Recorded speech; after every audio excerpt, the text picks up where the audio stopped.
और आइए आपको वापस से नोएडा की तस्वीरें दिखाएंगे, जहां पर सीएम योगी आदित्यनाथ मौजूद हैं और उनका संबोधन शुरू हो चुका है। सभी इस क्षेत्र के महानुभाव और इस प्रतिष्ठान में कार्य करने वाले सभी युवा साथियों, मैं सबसे पहले माननीय रक्षा मंत्री जी का,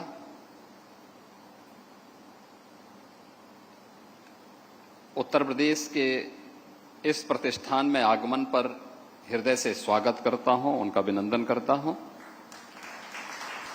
मैं बधाई देता हूं श्री विकास मिश्रा और श्री विवेक मिश्रा जी को,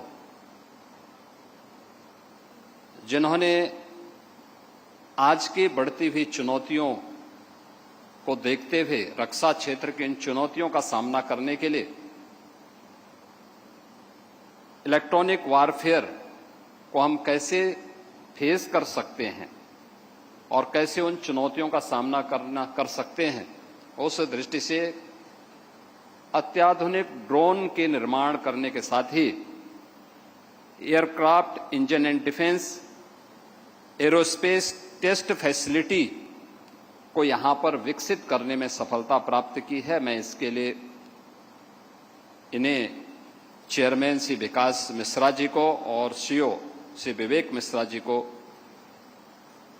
अपनी भारत सरकार के रक्षा उत्पादन से जुड़े हुए और रक्षा क्षेत्र से जुड़े हुए सभी संस्थाओं के साथ ही हृदय से बधाई देता हूं और उनका अभिनंदन करता हूं।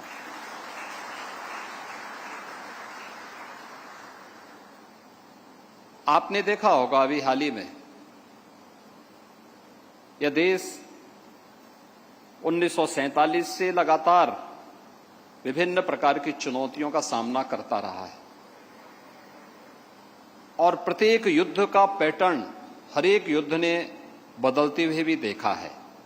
ऑपरेशन सिंदूर ने युद्ध के एक नए दौर में प्रवेश किया।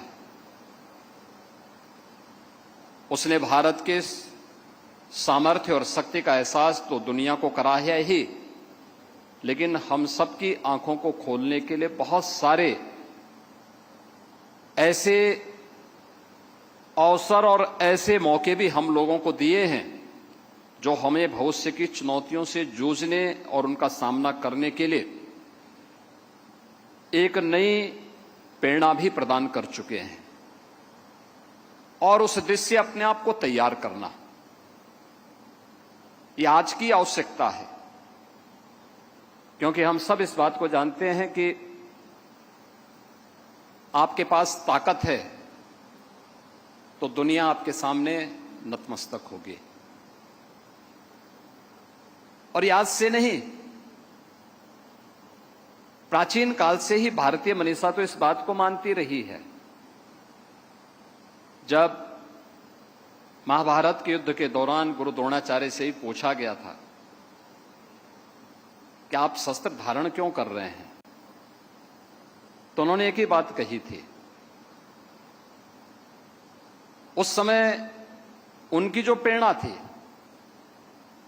वह केवल उस कालखंड के लिए नहीं थी। अग्रतः चतुरो वेद पृष्ठतः सशरम धनु, यानी शस्त्र और शास्त्र का, जिसके बारे में भारतीय मनीषा बार बार कहती है कि शस्त्रेण रक्षते राष्ट्रे शास्त्र चिंता प्रवर्तते, यानी शस्त्र और शास्त्र दोनों में जब बेहतर समन्वय होगा तब कोई राष्ट्र शक्तिशाली होगा। और जब आप शक्तिशाली हैं तो अगला व्यक्ति शांति की अपील करते हुए आपके सामने आएगा। शांति मांगने से नहीं होती है। आप देखते होंगे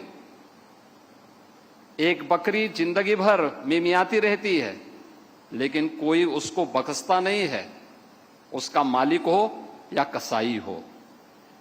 उसकी जो दुर्गति होती है अंततः वो मिमियाते मिमियाते अंततः दुर्गति को प्राप्त हो जाती है। लेकिन एक शेर अपनी दहाड़ से न केवल जंगल का राजा होता है बल्कि सब पे शासन करने की सामर्थ्य भी रखता है और सबका एक हीरो भी होता है। आप किसी जू में जाइए तो जू तब तक अधूरा होता है जब तक वहां कोई टाइगर नहीं है।